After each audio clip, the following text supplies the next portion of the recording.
Hi all, my name's Erica, aka ECR Horses 1901, and today, as the title states, we are doing a haul. Over the past couple of months, I've gotten a variety of models through various means, and so I am going to show them to you. These are in no particular order, other than how I can reach them on my shelves. First up is Bugaboo, who is one of this year's Tractor Supply horses. She was a birthday gift from my in-laws. I've loved this model since I first saw it previewed online.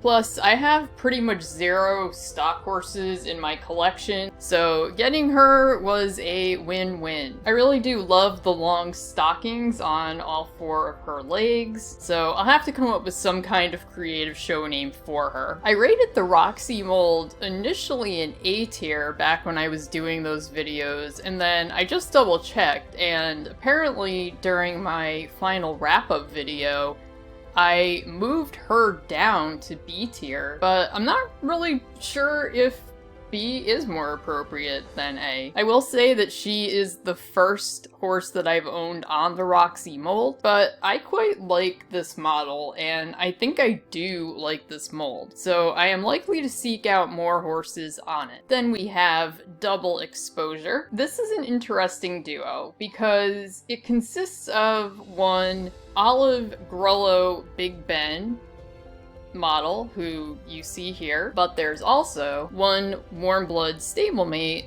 with the exact same colorway. They were a Just About Horses subscriber special, limited to 3,000 sets back in 2003. As you may know, I've definitely mentioned it, I am trying to collect all of the horses in that series. Now, Big Ben is kind of a goofy mold. I mean, look at that face. Definitely goofy. But I like him, and this color is very interesting. Now, the stablemate is described as an ornament on the COA that came with these two, and he does have this ribbon hanging off of him, but there's no... I can't really show this, but there's no loop or anything. So if you wanted to use him as an ornament, you'd have to get creative. Most likely, he's just going to stay on my stablemate shelf, and this pair was a birthday gift from my husband. Next up is an unusual guy. This is a Hartland, more specifically a 9-inch series Mustang in a cherry wood grain. And these guys were typically made from 1964 through 1966, according to the book Hartland Horses and Dogs by Gail Fitch. As you can see, he also has this gold sticker on him, which states, hand-rubbed, wood-carved finish, molded of tenite. However, if you were to touch this model, you would quickly notice that this model is absolutely not made of tenite. In fact, again, according to the reference book, these molds were actually made of clay. And you can really feel that, because he feels completely different to the touch than any other model I own of any type. I won him in an estate auction that was online, and he is truly in great shape for his age. So he's not the last Hartland that we're going to see today either. The next horse is not too exciting. In fact, he was kind of an impulse buy. So a tack shop somewhere nearby had a swap meet this past weekend, and this guy, a little gray Peruvian Paso stablemate, was just hanging out on a table. Now, I have plenty of traditional sized Spanish horses, but no stablemates, so I had to fix that issue. I don't know that he'll particularly win anything in shows, and based on Identifier Breyer, he is just from the Mystery Horse Surprise Series 2 blind bags sold between 2019 and 2020, so he doesn't even bring much to the table collectability-wise. This next horse makes up for that, though. This is a Peter Stone chip on the Andalusian mold from the Pepper series. A few months ago, they made a series of these stablemate-sized models in a bunch of different Appaloosa patterns. And if you bought one, you knew which pattern you were getting, but not on which mold. Now, my top choice had been the mule, but alas, I got the Andalusian. He is a one-of-a-kind, painted by Don Quick and Julie Kime. I've since been questioning my desire to purchase new Peter Stones. It's a complicated issue, but this guy's price was fair, and I don't regret getting him, although I do think I'm going to stick to buying them secondhand, and there actually will be a few more in this video. Next up, another birthday gift from my husband,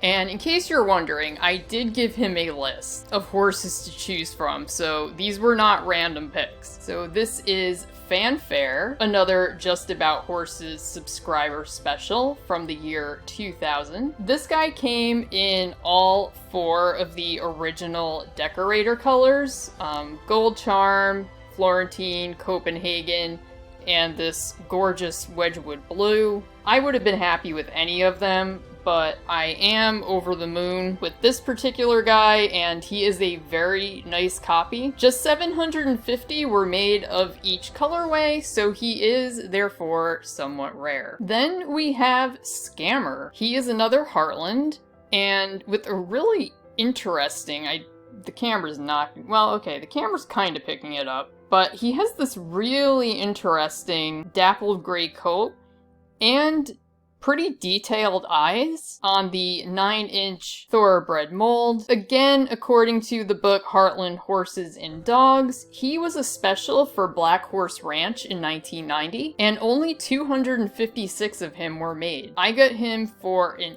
absolute steal from the estate auction, and he is honestly one of the nicest Hartlands I think I've ever seen. Again, he is also in excellent shape. Sticking with Hartlands for a moment, we have another rare fellow. This is the bright chestnut 9-inch polo pony. As you can see, he has white wraps around his legs and his tail. The masking on the white parts is not the best. You can see the overspray, but I'm willing to look past it. Only 100 of him were made, and although they were officially sold in 1989, some were resold by Your Horse Source in 1990. He is yet another steal from the estate auction, and even though I lucked out with the few semi-rare Hartlands, there were a handful that I had my eye on. Some test colors or others that were in cool packaging that I ended up being way outbid on. I didn't suspect there would be so many Hartland fans, but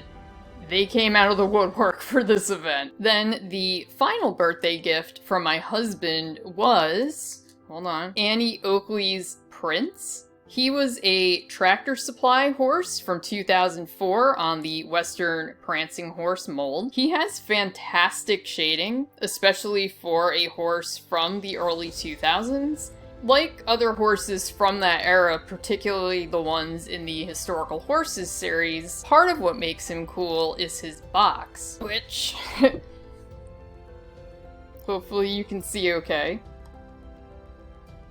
Has information on the back and sides inside the plastic about Annie Oakley's life. Another fun detail on the horse itself, which I don't know if you would have noticed before, is that the shanks of the bit are actually guns, or gun-shaped. My camera really doesn't want to focus on them, but I think that for Annie Oakley, that's especially appropriate, even though I have no idea if that is a historical tidbit or not. Next up, I added to my family Arabian conga. We're now up to 12 of these little guys. This glossy Palomino is a much darker, browner shade than my other ones. He also only has the slightest bit of pinking on his muzzle, in fact, which you can't see at all, but trust me, it is there. He does not have the USA stamp, so I'm going to guess that he is pre-1970. This guy was from an antique shop. And I finally got my hands on a wood grain. Far from rare, but I just hadn't picked one up yet. He was from the estate sale I've been talking about, and based on his markings and also the fact that he has straight rather than the curly tipped ears, I'm going to guess that he is from the latter part of the 1960s. Speaking of congas, I have added 2 Stormies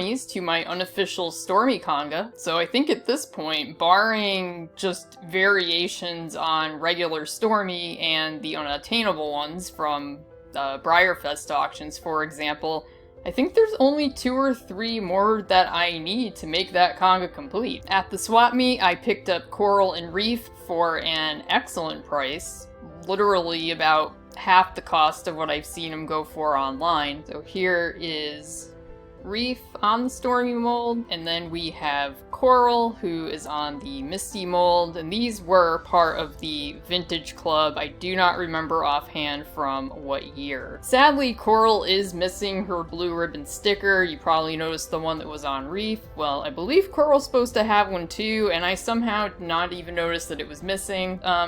I really don't mind that much because I'm not even sure if these are going to necessarily be show models for me. I just like them. I also at some point picked up Wish and Wonder, who were part of a just general Breyer sale, and they had been a web special from 2018. Now this Stormy is Wonder, and as you probably can notice, this model is blindingly white. Like, I have never seen any model from Breyer that is this white. And as you could probably guess, Wish is a Misty, and she is gray with some dappling and an exceptionally rough-looking coat. But that's fine. Is there a Misty conga in my future? Never say never, I guess, because I didn't think I'd be congaing anything. Next up is a mystery. So this little stablemate foal, and I really would like it to focus on that. So this was also an impulse buy at the swap meet. He was on the checkout counter amongst some other stablemates, and I think I got him for just a few dollars. When I came home and looked him up on Identify Your Breyer, I was surprised to see that I could not find him on there, nor on Breyer Horse Rep. So, does anyone out there have any inkling as to who this little guy is? Is he perhaps from a newer mystery full set? Because that's all I can figure. He's very cute and very well detailed, so I was surprised to find out nothing about him. If no one here knows, I'm just gonna take some better pictures of him and post them on a few of the Discords I'm part of, because I really need to try and find out.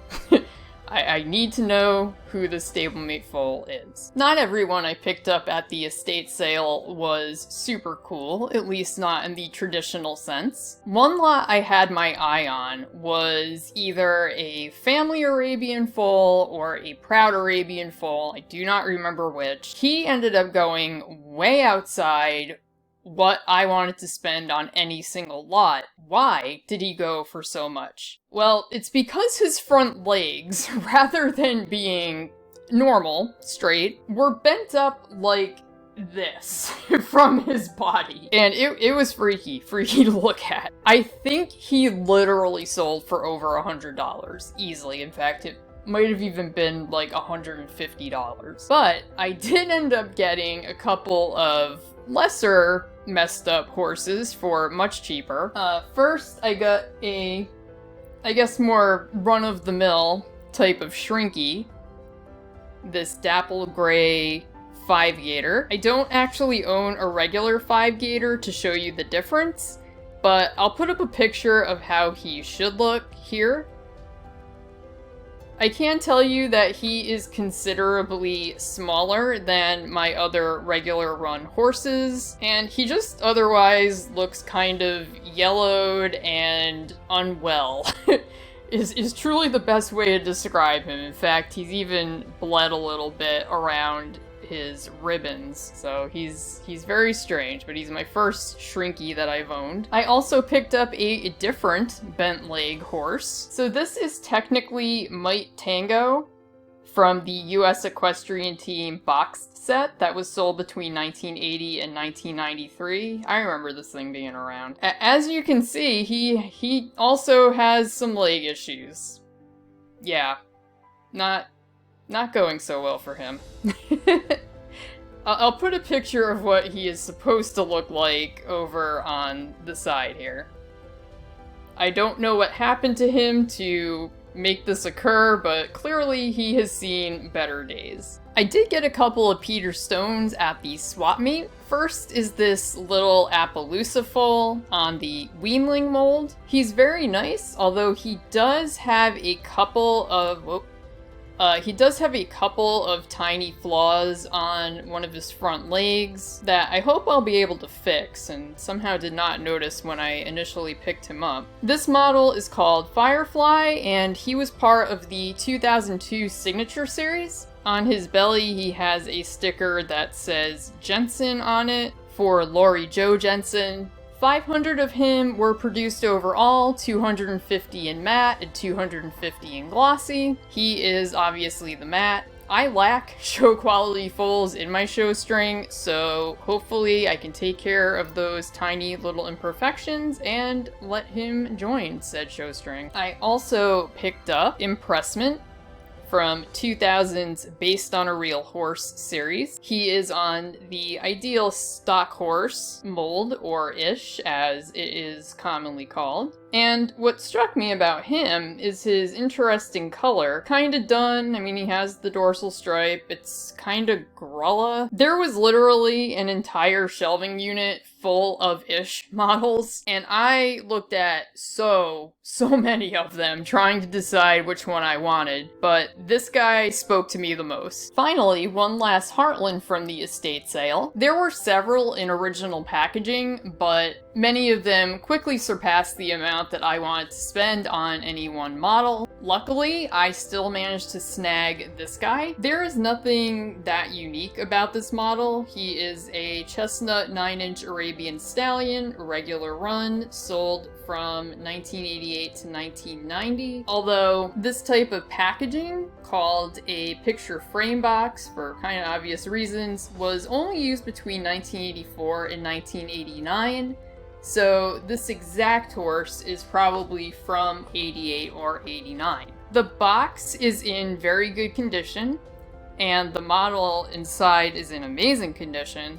I'm definitely not planning on opening it up ever, so yeah, I was extremely happy to snag this one. The final horse I got from the swap meet was kind of a fail on my behalf. For being a bit too eager, let me go collect the pieces and then I'll be back. Okay. I spotted this original box, Brenda Breyer, and I just blindly snatched it up because the price was really good. But I should have looked through it first because, I mean, it's not like this was previously unopened. I mean, obviously it had been, so I very easily could have opened it and double-checked everything. Unfortunately, while all of the parts are theoretically there, there's a horse, a rider, a saddle, and a bridle. Only the horse and the bridle are for sure the correct ones. The saddle is this here, and this is 100% not the correct saddle for this set. It should be a very plush red or even black bareback saddle, as you can see on this picture, which I'll put on the screen. Whereas I did a little bit of digging, and this is indeed a Breyer product. It is the canvas bareback pad, which was sold as a separate item from 1979 to 1980. And Brenda, let's get out Brenda. She is dressed as the rider that was supposed to come with this set. Top is right, pants are right, boots are right, but all the pictures of the Brenda Breyer that's supposed to come with this set show her as having a very long neck and long hair. Although I think as far as the hair goes, it's pretty obvious someone just got tired of it and chopped it off. So this one may have had long hair at one point. But yeah, I really do not know if this is the correct model, because it just looks a little bit off. It does fit. Everything fits on the horse that came with the set. I mean, the horse itself is in pretty okay condition. I mean, I like him, if nothing else. So I'm a little disappointed that this wasn't what it was 100% supposed to be. But again, that's on me for not checking into it thoroughly when I could have. So that is my haul. And I hope you enjoyed it, because I probably won't do another one of these for a while. Maybe after Christmas, I don't know. I am working on the C-Star video, but there is more to that video than there has been for the other Sawyer and F-tier model horse videos that I've already done, hence why it's taking me a little bit longer to get to that one.